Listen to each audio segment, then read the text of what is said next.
अभियान नाटक महोत्सव 2024 उद्यापित आज सन्धार ओडिया भाषा साहित्य और संस्कृति ओडिशा सरकार अभियान मिलित आनुकूल्य 6 डिसेम्बर 7 डिसेम्बर पर्यंत अन्नपूर्णा बी ग्रुप कटक ठारे नाटक महोत्सव उद्यापन हो जाइछि। उक्त कार्यक्रम में मुख्य अतिथि थे अभिनेता अश्रुमोचन महांती। सम्मानित अतिथि रूपे जोगदेइथिले ओडार सभापति तथा नाट्य निर्माणर अध्यक्ष श्रीयुक्त हरि सामंत, अन्नपूर्णा बी ग्रुप कटक सभापति नृसिंह प्रसाद रायगुरु, उपसभापति सुभाषिष कर।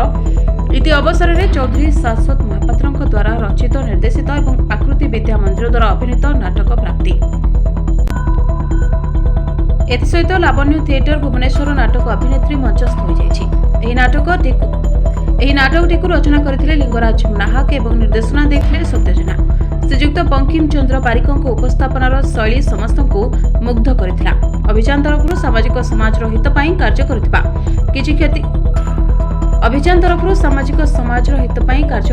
ख्याति संपन्न व्यक्ति विशेषों मानपत्र एवं ट्रॉफी दे सम्मानित करा जायथिला।